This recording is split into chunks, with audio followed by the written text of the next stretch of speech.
যারা মনে করতেছেন চট্টগ্রামকে বাংলাদেশ থেকে আলাদা করে দিবেন, যারা মনে করেছেন চট্টগ্রাম দখল করবেন, যারা মনে করেছেন পার্বত্য চট্টগ্রাম দখল করবেন, যারা মনে করেছেন বাংলাদেশের মানচিত্রকে খণ্ড বিখণ্ড করবেন, আজকের এই নানুপুরের ময়দান থেকে পরিষ্কার ঘোষণা করছি, বাংলাদেশ দখলে আসলে একটাও জীবিত যেতে পারবেন না, সবার সাথে লড়াই হবে ইনশাআল্লাহ। আরে আমরা তো সেই জাতি, মাত্র 313 জন 1000-এর বিরুদ্ধে খেলেছি বদরে। আমরা তো সেই জাতি যারা মাত্র 3000 জন 50,000-এর বিরুদ্ধে খেলেছে মুতায়।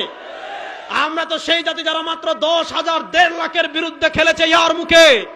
আমরা তো সেই জাতি 50,000 যারা 3 লক্ষের বিরুদ্ধে খেলেছে কাদসিয়ায়। আরে ভারতকে বলবো, তোমাদের সৈন্য বেশিও থাকতে পারে, তোমাদের অস্ত্র বেশি থাকতে পারে, কিন্তু আমাদের একটা অস্ত্র আছে, সেই অস্ত্র হলো আল্লাহু আকবার। ওই আল্লাহু আকবারের ধ্বনিতে ভারতের রাম মন্দির আবার মসজিদ হবে ইনশাআল্লাহ। কত বড় সাহস দেখেন, কত বড় সাহস। আমরা খাই গরুর দুধ, বলেন আমরা খাই গরুর, বলেন না আমরা খাই গরুর, আমরা খাই গরুর মগজ, আমরা গরুর কলিজা চিবিয়ে চিবিয়ে খাই, আমরা গরুর হাড্ডি চিবিয়ে চিবিয়ে খাই, আমরা গরুর মগজ চিবিয়ে চিবিয়ে খাই। আর এই বাংলাদেশ শুধু মুসলমানদের আবাসভূমি না, এই বাংলাদেশে আল্লাহর সিংহরা বসবাস করে। এই বাংলাদেশে আল্লাহর ওয়ালিদের বাংলাদেশ। পরিষ্কার ঘোষণা করছি, আমেরিকা যেমন আফগানিস্তানে অভিযান পরিচালনা করে পরাজিত হয়েছে, এই বাংলাদেশের দিকে হাত বাড়ালে দিল্লির লাল কেল্লায় আবার কালেমার পতাকা উঠবে ইনশাআল্লাহ। দেখেন, ইসলাম আসার পর, খুব মনোযোগ, ইসলাম আসার পর আপনি কাউকে তরবারি দেখিয়ে, জোর প্রয়োগ করে, শক্তি দেখিয়ে, অস্ত্র দেখিয়ে, ক্ষমতা দেখিয়ে কাউকে মুসলমান বানানো, অস্ত্র দেখিয়ে, ক্ষমতা দেখিয়ে, শক্তি দেখিয়ে কাউকে কালেমা পড়ানো, অস্ত্র দেখিয়ে, ক্ষমতা দেখিয়ে আপনার কাউকে মুসলমানদের কাতারে নিয়ে আসা, এগুলো ইসলাম সমর্থন করে না, এগুলো ইসলাম আদেশ দেয় না। আরে যদি অস্ত্র দেখিয়ে মুসলমান বানানোর ইসলামের বিধান থাকতো, যদি ক্ষমতা দেখিয়ে মুসলমান বানানোর বিধান ইসলামে থাকতো, যদি প্রশাসনকে দিয়ে কালেমা পড়ানোর বিধান মুসলমানে থাকতো, আজকে যে হিন্দুরা ভারতে মুসলমানদের উপর অত্যাচার করে, ভারতে মুসলমানদেরকে খুন করে, ভারতে মসজিদকে শহীদ করে, ভারতে মাদ্রাসা ভেঙে দেয়, আজকে ওই হিন্দুরা ভারতের ক্ষমতায় আসার মাত্র 80 বছর হয়েছে, তাদের আগে আমরা 700 বছর ভারতের মালিক ছিলাম। আমরা যদি অস্ত্র দেখিয়ে এক একদিন এক একজন হিন্দুকে কালেমা পড়াতাম, এই ভারত উপমহাদেশে হিন্দুদের নাম নিশানাও থাকতো না। আজকে একটা কথা ভালো করে বলি, আজকে 6 ডিসেম্বর, আপনারা জানেন 1992 সালের 6 ডিসেম্বরে বাবরি মসজিদকে ভারতে শহীদ করা হয়েছিল।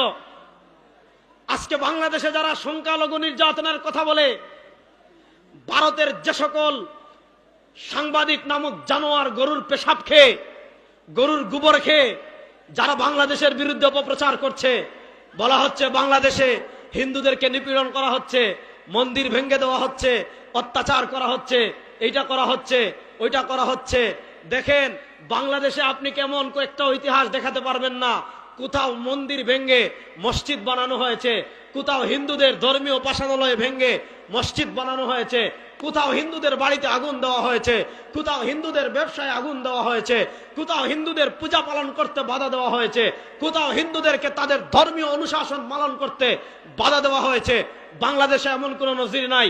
আমরাও বলি, আমরা যেমন ওয়াজ করি, আমরা যেমন ঈদ করি, আমরা যেমন নামাজ পড়ি, হিন্দুরা তো আমাদের দেশে তারা তাদের পূজা করবে, তাদের ধর্ম পালন করবে, আমাদের কোনো মানা নাই। বাংলাদেশে মন্দির ভেঙে মসজিদ বানানো হয়েছে, যদি এমন কোন ঘটনা বাংলাদেশে ঘটতো, মনে হতো বাংলাদেশ পৃথিবী থেকে আলাদা হয়ে যেত, এত প্রচার হতো।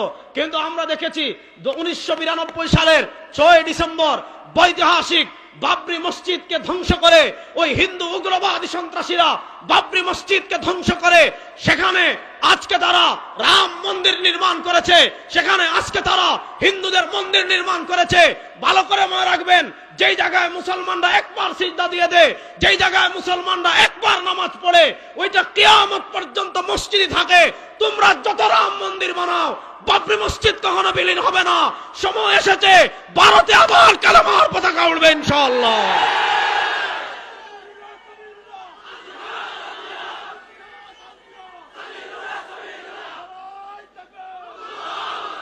কথা ভালো করে বুঝেন, ইসলাম ধর্ম আসার পর আল্লাহ রাব্বুল ইজ্জত ওয়াল জালালের কাছে একমাত্র মনোনীত ধর্মের নাম, আরে মুখ খুলে বলেন না, ইসলাম ধর্ম আসার পর আল্লাহ রাব্বুল ইজ্জত ওয়াল জালালের কাছে একমাত্র মনোনীত ধর্মের নাম।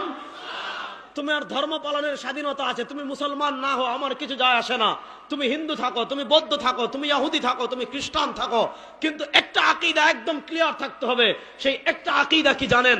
সেই এক আকীদা হলো ইন্না দ্বীনা ইনদাল্লাহিল ইসলাম। সেই এক আকীদা হলো ওয়া মান ইয়াবতাগি গায়রাল ইসলামি দীনান ফালা ইউকবালা মিনহু। সেই এক আকীদা হলো ইসলাম আসার পর আপনি ইহুদিবাদ অনুসরণ করে পরকালে মুক্তি লাভ করতে পারবেন না। ইসলাম আসার পর আপনি খ্রিস্টবাদ অনুসরণ করে পরকালে মুক্তি লাভ করতে পারবেন না। ইসলাম আসার পর আপনি হিন্দুত্ববাদ অনুসরণ করে পরকালে মুক্তি লাভ করতে পারবেন না। ইসলাম আসার পর ইন্না দ্বীনা ইনদাল্লাহিল ইসলাম। ইসলাম আসার পর পরকালে মুক্তি লাভ করার জন্য, ইসলাম আসার পর আল্লাহর সন্তুষ্টি অর্জন করার জন্য, ইসলাম আসার পর দুজাহানে সফল হওয়ার জন্য একমাত্র মুক্তির গ্যারান্টি ইসলাম। ইসলাম ব্যতীত আর কোন তন্ত্রে, ইসলাম ব্যতীত আর কোন মন্ত্রে, ইসলাম ব্যতীত আর কোন ধর্মে মুক্তি নাই। ইসলাম ব্যতীত আর কোন ধর্মে মুক্তি, হ্যাঁ ধর্ম সব থাকবে, কোন ধর্মকে জোরপূর্বক কোন ধর্মের অনুসরণ বাধা দেওয়া ইসলাম সমর্থন করে না, কিন্তু আকীদা বিশ্বাস ক্লিয়ার। ইসলাম আসার পর আল্লাহ রাব্বুল ইজ্জত ওয়াল জালালের কাছে একমাত্র মনোনীত ধর্মের নাম। আসেন এই আকীদায় তারা কেমনে বেজাল ঢুকায় এটা আমি আগে বলি। আমাদের দেশে কিছু মাজার পূজারী মুশরিক আছে, এরকম কিছু মাজার পূজারী মুশরিক আপনাদের আশেপাশেও আছে। এ সকল মাজার পূজারী মুশরিকদের লেখা একটা বই আছে, এটার নাম বেলায়েত মুতলাকা। এই বেলায়েত মুতলাকা আমার মোবাইলেও আছে, আমার কাছে হার্ড কপিও আছে। এ সকল মাজার পূজারী মুশরিকদের মাধ্যমে আমাদের উপমহাদেশের মুসলমানদের অন্তরে একটা চেতনাকে ছড়িয়ে দেওয়া হয়েছে। আমাদের সমাজের মুসলমানদেরকে একটা চেতনা বিশ্বাসকে ছড়িয়ে দেওয়া হয়েছে, সেটার নাম হলো ওয়াহদাতুল আদিয়ান, সেটার নাম হলো আন্তধর্ম, সেটার নাম হলো ইন্টারফেথ। আপনাকে বলবে তুমি হিন্দু হও, সমস্যা নাই। আপনাকে বলবে তুমি বৌদ্ধ হও, সমস্যা নাই। আপনাকে বলবে তুমি খ্রিস্টান হও, সমস্যা নাই। আপনাকে বলবে তুমি নাস্তিক হও, সমস্যা নাই। ওয়াহদাতুল আদিয়ান মানে কি? তুমি তোমার হিন্দু হিন্দু থাকো, তুমি তোমার বৌদ্ধ বৌদ্ধ থাকো, তুমি তোমার ইহুদি ইহুদি থাকো, তুমি খ্রিস্টান খ্রিস্টান থাকো। তাহলে আমি পরকালে মুক্তি লাভ করবো কেমনে? বলবে বাবার যখন উরুস হবে প্রত্যেক বছর একটা মহিষ নিয়ে আসবা, বাজার যখন উরুস হবে প্রত্যেক বছর একটা গরু নিয়ে আসবা। আরে শুনেন, পৃথিবীতে মুক্তির গ্যারান্টি একমাত্র ইসলাম। যারা কালেমা পড়বে না, লা ইলাহা ইল্লাল্লাহ পড়বে না, মুহাম্মাদুর রাসূলুল্লাহ বিশ্বাস করবে না, এরা যত গরু দেখ, যত ছাগল দেখ, যারা মহিষ দেখ, তারা কাফের, তারা কাফের। তাদেরকে যারা জান্নাতের গ্যারান্টি দিবে তারাও কাফের। ঈমানের প্রশ্নে কোনো আপোষ? বলেন ঈমানের প্রশ্নে কোনো আপোষ? তা আপনাদেরকে তারা শিখাবে ওয়াহদাতুল আদিয়ান। ওয়াহদাতুল আদিয়ান মানে কি? সব ধর্ম সত্য, ধর্মে ধর্মে কোনো দ্বন্দ্ব নাই। সুতরাং আমাদের যেহেতু সব ধর্ম সত্য, সবাই যার যার ধর্ম পালন করবে।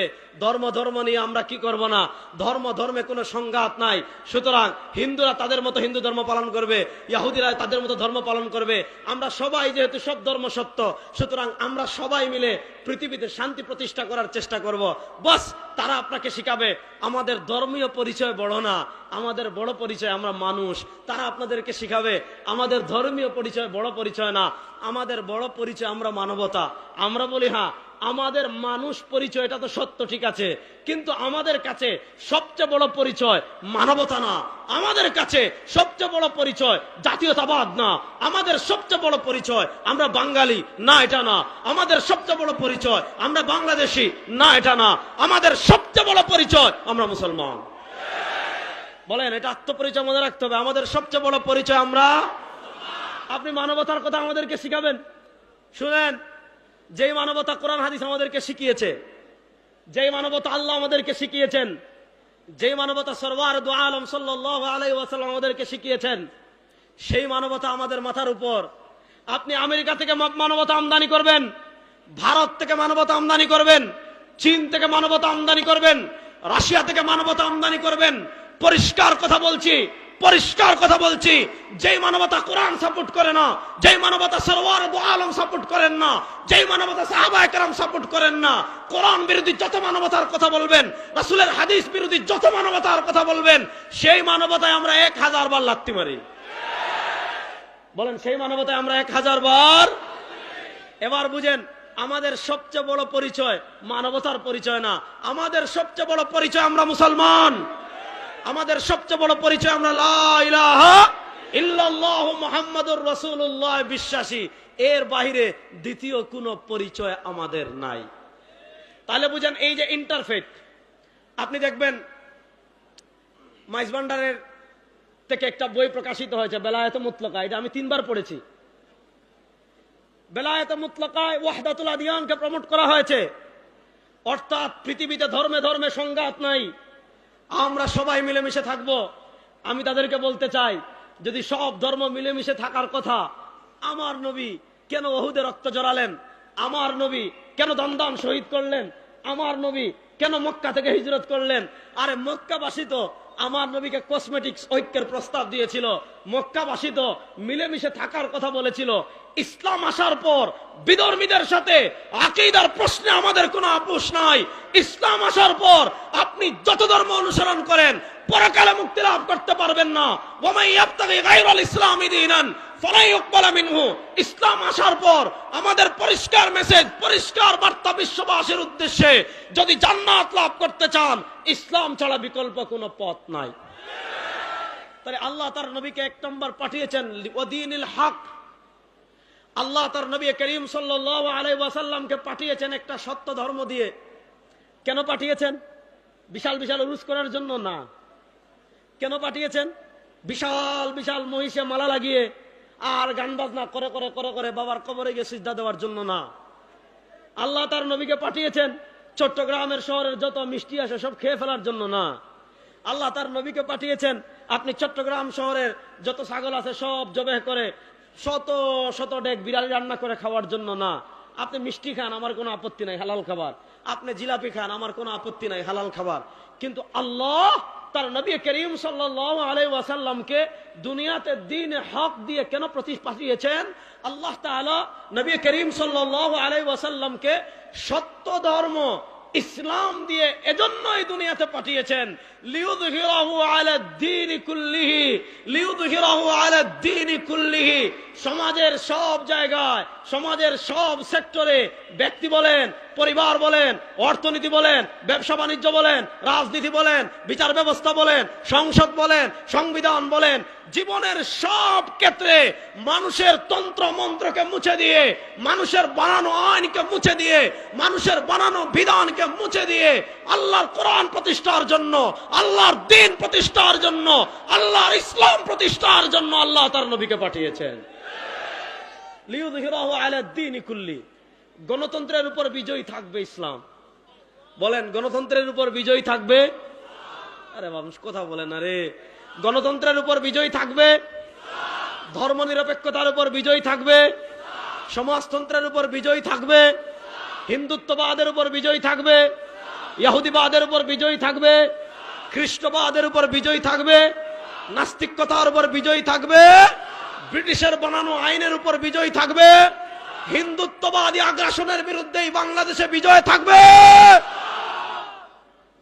কথা ভালো করে বুঝেন। আল্লাহ তাআলা নবী করিম সাল্লাল্লাহু আলাইহি ওয়াসাল্লামকে যে কয়েকটা লক্ষ্য এবং উদ্দেশ্য নিয়ে দুনিয়াতে পাঠিয়েছেন তার ভিতর অন্যতম লক্ষ্য হলো ইসলামকে বিজয় করা। কাকে বিজয় করা? বলেন না, কাকে বিজয় করা? এবার বলেন, এই বাংলাদেশে ইসলাম বিজয় হোক আপনারা চান কি চান না? এই বাংলাদেশে দ্বীন বিজয় হোক আপনারা চান কি চান না? এই বাংলাদেশে কোরআন বিজয় হোক আমরা চাই কি চাই না? আল্লাহ তাআলা কবুল করুক, সবাই বলেন আমিন। এবার আসেন, দ্বীন বিজয় আমি কোথাও করব, মনোযোগ দিয়ে বুঝেন। আমরা বর্তমান বাংলাদেশের মানুষের সবচেয়ে বড় পরাজয়ের জায়গাটা আমি আপনাদেরকে বুঝাই। শুধু বাংলাদেশের মানুষ না, মুফাক্কিরে ইসলাম মাওলানা সৈয়দ আবুল হাসান নদভী রাহিমাহুল্লাহ, আমরা কম বেশি তার কথা সবাই জানি। সৈয়দ আবুল হাসান নদভী রাহিমাহুল্লাহ, তাকে মুফাক্কিরে ইসলাম বলা হয়। তিনি যেমন ভারত উপমহাদেশের জনপ্রিয়, মুফাক্কিরে ইসলাম সৈয়দ আবুল হাসান নদভী রাহিমাহুল্লাহ আরব বিশ্বে তেমন সমানভাবে জনপ্রিয়। তার লিখিত উসমানী খিলাফতের পতনের পর সারা দুনিয়ার মুসলমানদের হৃদয় যখন হাহাকার ছিল, সৈয়দ আবুল হাসান নদভী রাহিমাহুল্লাহ কলম হাতে নিয়েছিলেন, কলম হাতে নিয়ে কিতাব লিখেছিলেন মাদা খাসির আল আলম বিন হিতাতিল মুসলিমিন, মুসলমানদের পতনে বিশ্ব কি হারালো, মুসলমানদের পতনে বিশ্বের কি ক্ষতি হলো। আপনারা যারা এই বই পড়েছেন তারা তো জানেন, যারা পড়েন নাই তারা এই বই পড়বেন। সৈয়দ আবুল হাসান নদভী রাহিমাহুল্লাহ উনি বলেছেন যুদ্ধ দুই প্রকারের, এক প্রকারের যুদ্ধ আমরা তরবারি দিয়ে করি, এক প্রকারের যুদ্ধ আমরা অস্ত্র দিয়ে করি, এক প্রকারের যুদ্ধ বন্দুক দিয়ে করি, বিমান দিয়ে করি, ট্যাঙ্ক দিয়ে করি। দেখেন ইসলামের 1450 বছরের ইতিহাস যদি আপনি দেখেন, ইসলামের 1450 বছরের ইতিহাসে তরবারির যুদ্ধে বেশিরভাগ সময় আমরা জয়লাভ করেছি, কখনো আমরা পরাজিত হয়েছি। কিন্তু পরাজিত হওয়ার পর আমরা বুক টান করে দাঁড়াতে আমরা বেশি দিন সময় নেই নাই। আপনি দেখেন ইসলামের উপর কত আগ্রাসন এসেছে, ইসলামের উপর তাতারদের আগ্রাসন এসেছে, তাতারদের আগ্রাসন এসেছে, মুঙ্গলদের আগ্রাসন এসেছে। মুঙ্গলদের আগ্রাসনে তো ভয়াবহ ছিল, তাতারদের আগ্রাসনে তো ভয়াবহ ছিল। তৎকালীন মুসলমানরা মনে করেছিল আরে তাতার এরা স্বাভাবিক কেউ না, মুঙ্গল এরা স্বাভাবিক কেউ না, এরা হইলো ওই যে আল্লাহ কোরআনে বলেছেন ইন্না ইয়াজুজ ওয়া মাজুজ মুফসিদুনা ফিল আরদ, আল্লাহ যে বলেছেন ইয়াজুজ মাজুজ পৃথিবীতে ফাসাদ সৃষ্টি করবে।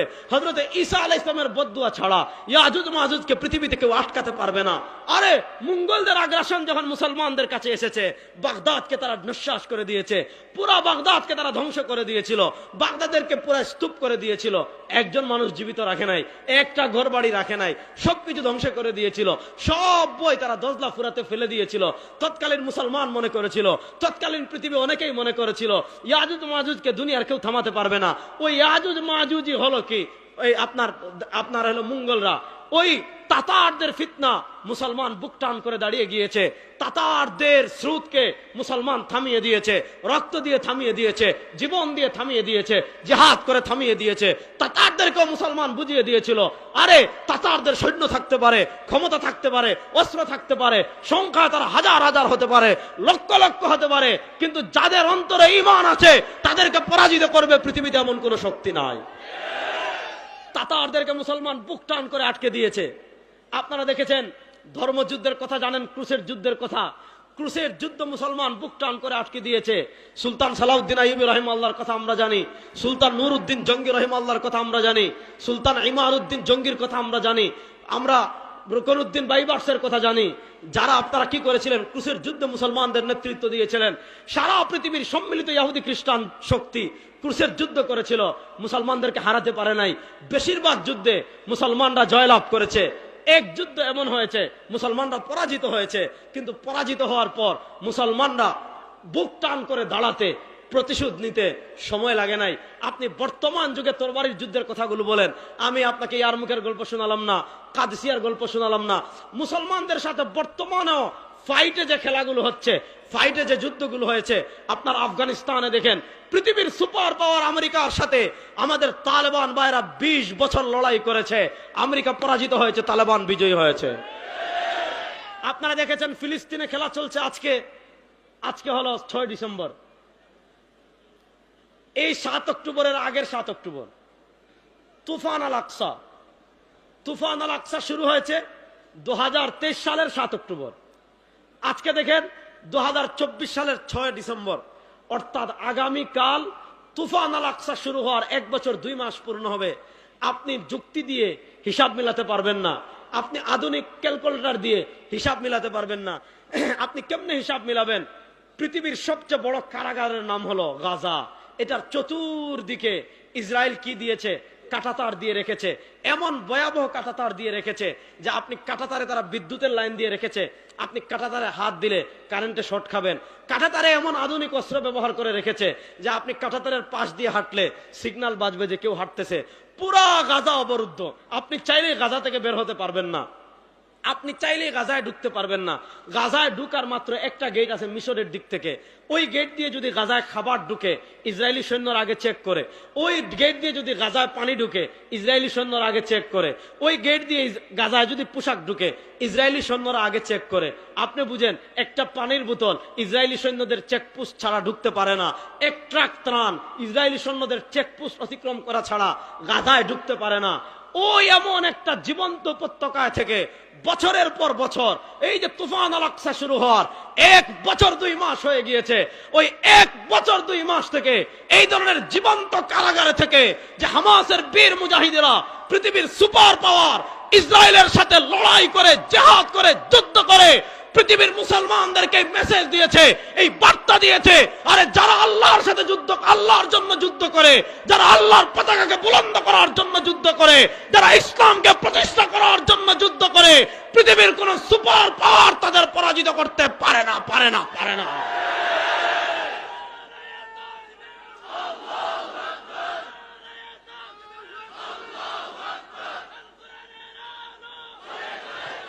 কথা ভালো করে বুঝেন। সুতরাং তরবারির খেলায় তারা আমাদের সাথে কখনো পারে নাই। আজকে যারা আমাদের পাশে বসে গরুর মুত খেয়ে আর গোবর খেয়ে, যারা মনে করতেছেন চট্টগ্রামকে বাংলাদেশ থেকে আলাদা করে দিবেন, যারা মনে করেছেন চট্টগ্রাম দখল করবেন, যারা মনে করেছেন পার্বত্য চট্টগ্রাম দখল করবেন, যারা মনে করেছেন বাংলাদেশের মানচিত্রকে খণ্ড বিখণ্ড করবেন, আজকের এই নানুপুরের ময়দান থেকে পরিষ্কার ঘোষণা করছি, বাংলাদেশ দখলে আসলে একটাও জীবিত যেতে পারবেন না, সবার সাথে লড়াই হবে ইনশাআল্লাহ।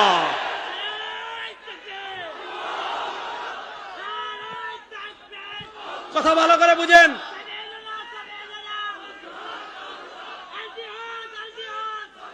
কত বড় সাহস দেখেন, কত বড় সাহস। আমরা খাই গরুর দুধ, বলেন আমরা খাই গরুর, বলেন না আমরা খাই গরুর, আমরা খাই গরুর মগজ, আমরা গরুর কলিজা চিবিয়ে চিবিয়ে খাই, আমরা গরুর হাড্ডি চিবিয়ে চিবিয়ে খাই, আমরা গরুর মগজ চিবিয়ে চিবিয়ে খাই। আর এই বাংলাদেশ শুধু মুসলমানদের আবাসভূমি না, এই বাংলাদেশে আল্লাহর সিংহরা বসবাস করে, এই বাংলাদেশে আল্লাহর ওয়ালিদের বাংলাদেশ। পরিষ্কার ঘোষণা করছি, আমেরিকা যেমন আফগানিস্তানে অভিযান পরিচালনা করে পরাজিত হয়েছে, এই বাংলাদেশের দিকে হাত বাড়ালে দিল্লির লাল কেল্লায় আবার কালেমার পতাকা উঠবে ইনশাআল্লাহ।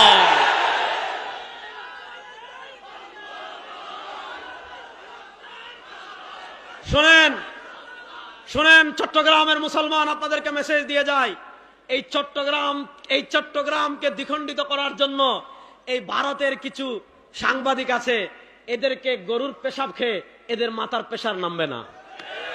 আমি ওই দিন বলে আসছি ভুলায়, যে ভুলায় বড় বড় মহিষ আছে, চট্টগ্রামে আছে কিনা আমি জানি না, ভুলায় মনপুরায় গিয়ে দেখেছি এত বিশাল বিশাল মহিষ, এক একটা একসাথে 7-8 কেজি পেশাব করে। আমি বলেছি আপনি ভারতে বসে সাংবাদিকতা করবেন টেলিভিশনে, আর স্ক্রিনে দেখাবেন যে চট্টগ্রামকে যদি তারা দখল করে ফেলে, তাহলে তাদের উড়িষ্যা, তাহলে তাদের বিহার, তাহলে তাদের 7 সিস্টার, অর্থাৎ তাদের যে 7 রাজ্য রয়েছে, এই 7 সিস্টারের সাথে অন্যান্য প্রদেশের যোগাযোগ কি হয়ে যাবে, সহজ হয়ে যাবে। আমি বলেছি শুনেন, চট্টগ্রাম দখল করার চিন্তা বাদ দিয়ে কাজ করেন, ওই যে আমাদের মনপুরায় যে মহিষগুলায় 7-8 কেজি পেশাব করে, ওদের মুত খান ইনশাআল্লাহ। বলেন এই বাংলাদেশ দখল করবেন। আফগানিস্তানে আমেরিকার যে পরিণতি হয়েছে, এই বাংলাদেশের দিকে হাত বাড়ালে আপনাদের একই পরিণতি হবে ইনশাআল্লাহ। ইনশাআল্লাহ বলেন। আমি যুবকদেরকে বলতে চাই, এই বাংলাদেশের দিকে যদি কেউ হাত বাড়াতে চায়, এই বাংলাদেশকে কেউ যদি দখল করতে চায়, এই বাংলাদেশকে কেউ যদি অস্থির করতে চায়, এই মানচিত্রের দিকে যদি কেউ আঙ্গুল তুলতে চায়, সেই হাতকে ভেঙে দেওয়ার জন্য বীর চট্টলার মুসলমানরা প্রস্তুত আছেন না ইনশাআল্লাহ। আমরা কোন মুসলমানের বেটা আমাদের সাথে খেলবা না? আরে আমরা তো সেই জাতি, মাত্র 313 জন 1000-এর বিরুদ্ধে খেলেছি বদরে। আমরা তো সেই জাতি যারা মাত্র 3000 জন 50,000-এর বিরুদ্ধে খেলেছে মুতায়। আমরা তো সেই জাতি যারা মাত্র 10,000 1.5 লাখের বিরুদ্ধে খেলেছে ইয়ারমুকে। আমরা তো সেই জাতি 50,000 যারা 3 লক্ষের বিরুদ্ধে খেলেছে কাদসিয়ায়। আরে ভারতকে বলবো, তোমাদের সৈন্য বেশিও থাকতে পারে, তোমাদের অস্ত্র বেশি থাকতে পারে, কিন্তু আমাদের একটা অস্ত্র আছে, সেই অস্ত্র হলো আল্লাহু আকবার। ওই আল্লাহু আকবারের ধ্বনিতে ভারতের রাম মন্দির আবার মসজিদ হবে, আবার মসজিদ হবে ইনশাআল্লাহ।